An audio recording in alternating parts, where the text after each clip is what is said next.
Greetings, internet! It's been a while since I've made a video blog, and I have a lot of really important and critical updates to share with you guys. So right now, I'm currently packing my Ticino room right now. Unfortunately, we have to say goodbye for the next week, but we'll be back here on, I think, the 7th or the 8th, because we got more filming to do, but we gotta go back to Zurich to take care of some things. The past couple days here have just been quite transformational.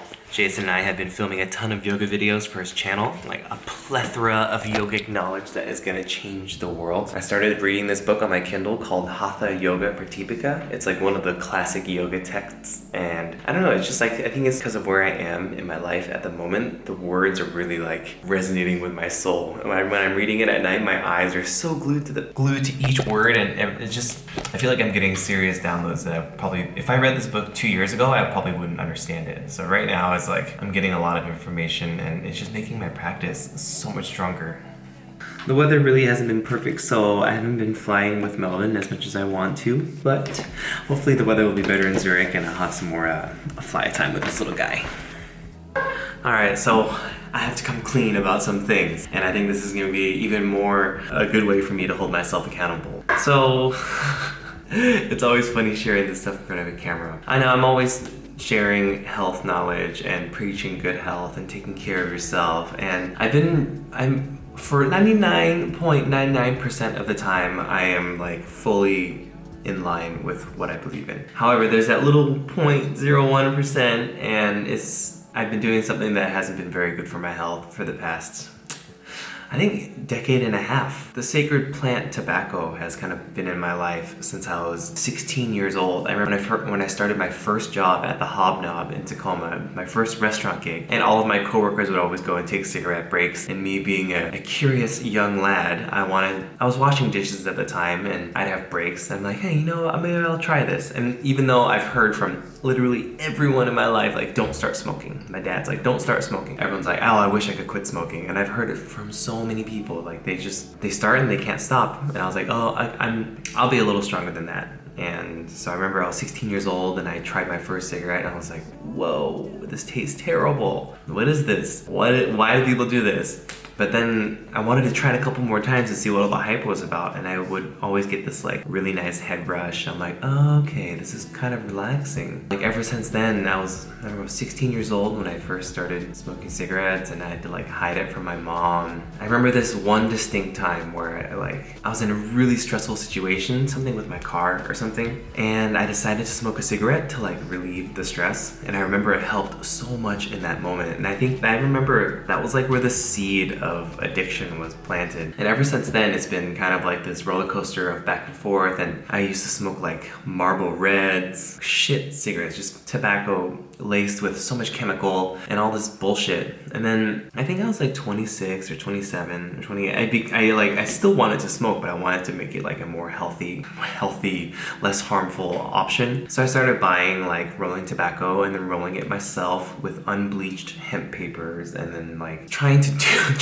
like still smoke but not have it be as detrimental as stuff you buy from the gas station. And so that was for a few years, and like during this whole time I'm like, oh man, I just don't really like, there would be times where I would quit for a month and go back to it.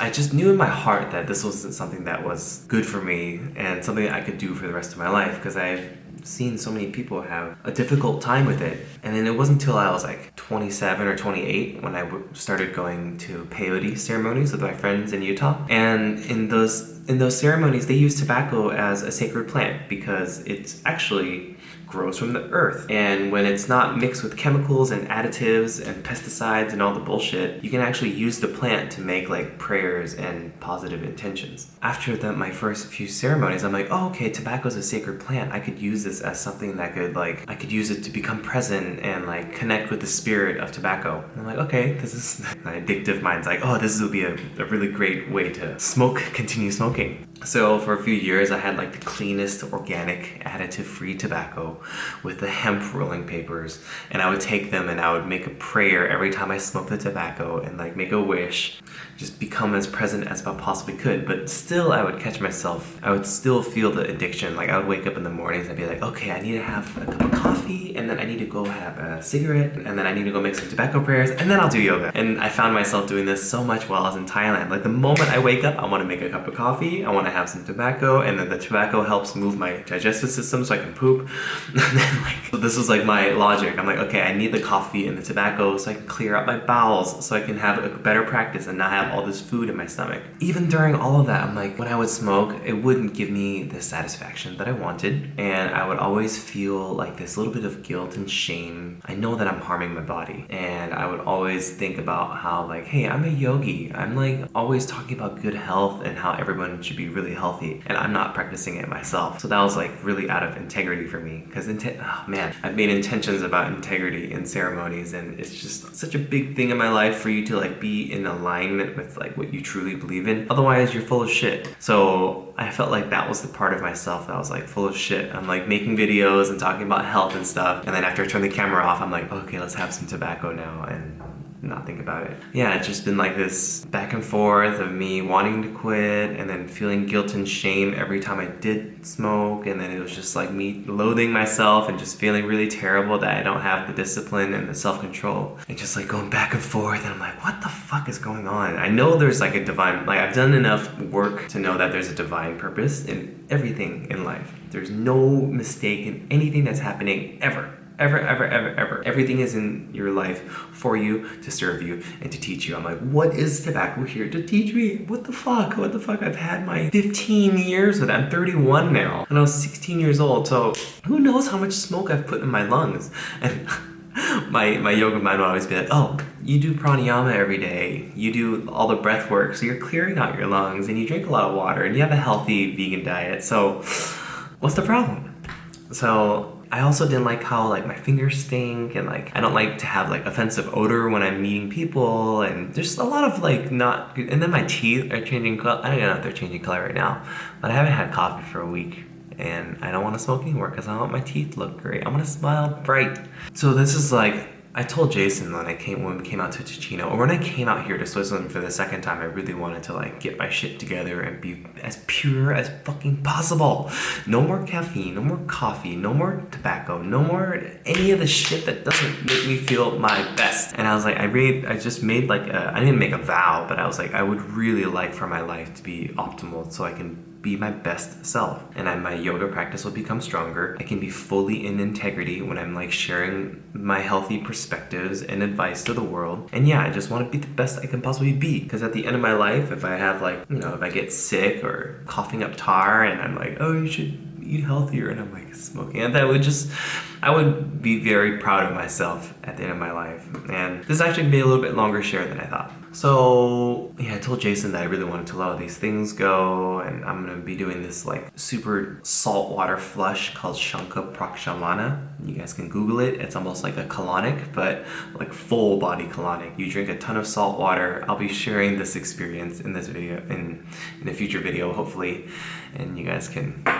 watch me puke and poop my brains out. It's gonna be great. But anyway, I wanna clear myself fully, and just like in the yogic texts that I'm reading, it's like you want to purify the body as much as possible so the mind is pure, so that you can settle the mind. When you have toxic things that are floating around your body, like animal flesh and caffeine and just alcohol and all the shit in your brain, it's really difficult for you to sit in meditation and silence the mind, because it's a fucking monkey running around all the time. And I want to be able to like reach this liberation. I've had glimpses of it, but I want to just be in a liberated state and live the best life. It's so simple.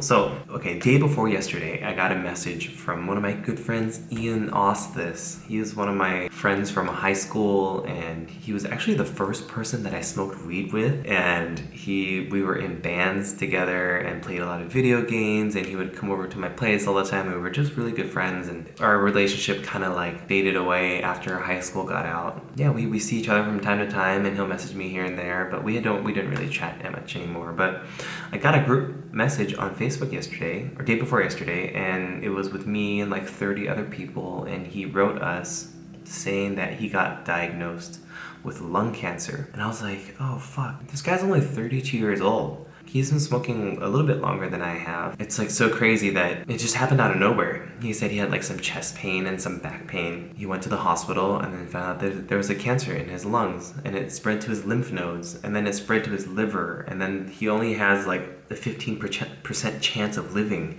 And he found all this out within like 5 or 6 days, and some real shit. Yeah, I feel really sorry. And it was almost like a wake-up call for me. I'm like, oh, okay, this is definitely a sign. Maybe I'm like so sick and tired of like making tobacco prayers, and so sick and tired of just having tobacco control my life. And this was like, okay, one of my friends just got diagnosed with lung cancer and is probably gonna die. I made prayers and I've been dedicating my practice to him, but he doesn't feel like there's a big chance of living. He's gonna fight the fight. That's just the realness. It's like your life could be gone in a second. That's how fragile it is. And doing stuff that harms you isn't gonna prolong the longevity of your life. So that was like a huge like, whoa. Just that in itself is a good reason for me to stop. The fact that Ian has cancer and might die soon, I should stop so I don't get cancer and die soon. So that was a big one. And then yesterday, Jason and I, we sat with, we had a little ceremony and sat with some LSD, and it was crazy because yesterday was like the waning moon cycle. It was like the beginning of it, and we read on this like horoscope thing, astrological calendar, that yesterday was a really great day to let go of toxic things in your life that don't serve you anymore. It's a great place to like gather all the negative bullshit that you have and let it go. And I'm like, okay, so this is a really good time for me to let go of this shit. I'm like been wanting so long to not smoke anymore. The only time that I can really quit is when I go into Vipassana, because there's no smoking allowed, there's no caffeine. I'm like abstaining from everything and meditating all day. It's no problem. But when I'm out here in like the world and doing stuff, it's really difficult for me to have self-control. I don't know why. I have such good discipline with like eating, and like sometimes I have really good discipline with my fasting and just like getting my shit done and all these things. But tobacco has just been like really fucking hard one for me to get the hang of. So I was like, okay, Sunday, waning moon cycle, let's make intentions about this. Ian just got cancer. This is a good reason for me to do this. And then so we took some LSD, and I also wrote on a piece of paper, I'm like, okay, during this trip, I'm gonna have my last cigarette. I'm gonna have my last tobacco. No more smoke is gonna go into my lungs because I no longer wanna harm my body. I want to live the best, most powerful life, highest potential ever. And this is just not conducive for me to live this life. So I wrote it all down, and then, oh my goodness, it came on really fast. I was like, okay, I think this is time for me to like say goodbye. Contemplating, I'm looking at the tobacco and like rolling it up. I'm like, oh my god, I don't know if I'm ready to do this. I'm not ready to do this. There's like a part of me that's like doesn't want to say goodbye, and I want to make it into like this ceremonial thing where it's like this final one. And then Jason got like really real with me, and he's like, yo, you can't be doing that shit. If you want to be the best you can be, you can't be putting that shit in your body. And then it got really real because he lost his mom to cancer, and he like watched her die, and she was a smoker as well, and she drank and smoked, and he like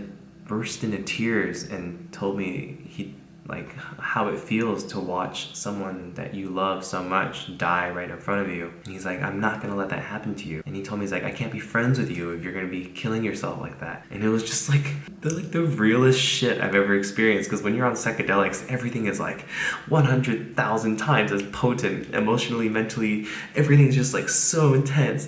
I'm like, okay, this is gonna be the last one. So I roll it up, and I'm like, oh, I'm not really sure. I'm not sure if I'm ready to let this go yet. And we walked like down the hill, and we brought the tobacco, we brought like some sticks, and then we brought like some yantras and stuff, and we crumbled it all up and made like this little fire. I'm like, okay, I think I'm ready to say goodbye. This is it. And then we just had a dialogue for like another, I don't know, like 30, 45 minutes. And I'm like, okay, I'm fucking ready to do this. And so like, I'm looking at my last cigarette, I'm looking at like the little bonfire, I'm looking at my mind and all the reasons that I have to stop doing this. I'm like, okay, let's do it. And then I was like, oh, I couldn't find my lighter. I'm like, fuck. fuck? So I had to like walk all the way back to the fucking house, and I was looking everywhere for the lighter, and it was almost like, it was really interesting. It was almost like my addiction, or maybe it was like me not actually wanting to say goodbye yet, and like the lighter would not show itself so I could actually finish this like process that I was doing. And I was looking everywhere for the lighter, and it's like, okay, something doesn't want me to stop yet. But I continued looking. It took me like 5 minutes to find the lighter. I went back, we lit a little bonfire, threw my bag of tobacco, all my papers, threw everything in there, and I lit my last one.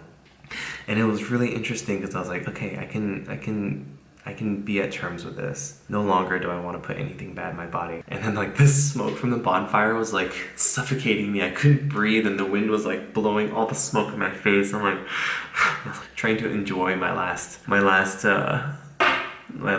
tobacco, and yeah, it was just really interesting. And that was about 24 hours ago, and I didn't have one after that. Well, I don't have any tobacco to smoke anymore. And then I woke up this morning and I didn't have any urge. Yeah, I really wanted to share that because this is a important transition in my life, because it's been literally half of my life of smoking. I'm like so done with it. It just sucks. It was a good experience because I learned so much, and tobacco has definitely been there with me through some tough times and some good times. And yeah, I'm really grateful for how it's served me, but I'm really ready to like not have that anymore. I'm just so done. I want to make my 30s the best. I don't want anything to slow me down. Yeah, that took a little bit longer than I thought to share, but I thought it was very important in my life, and I hope that you guys get some value out of it. And yeah, I need to hold myself accountable now and just be in my process and not waver, even in the midst of the situations. I have to remember that one of my great friends from high school is dying because of lung cancer. I gotta think about people that are struggling so much with tobacco, and how long I struggled with like trying to not have it in my life anymore. And yeah, it's just can't happen that way anymore. It just can't happen. So I'm gonna pack the rest of my things up, heading back to Zurich. Yeah, just got a lot more cool things coming up. Thank you guys for listening. It was a nice little random share. YouTube channel also hit 10,000 subscribers. I don't know how the hell that happened. It's been a little bit over 2 years, so thank you guys for being on this journey with me. Yeah, it continues on. I hope to be in even higher, fuller power to channel the divine light now that I don't have toxic things in my body, and I'm living my best fucking life. Alright, consider subscribing. I'll see you guys in the next one. Lucid thoughts, they fill my brain, 'cause I have found myself in colors that I've never seen.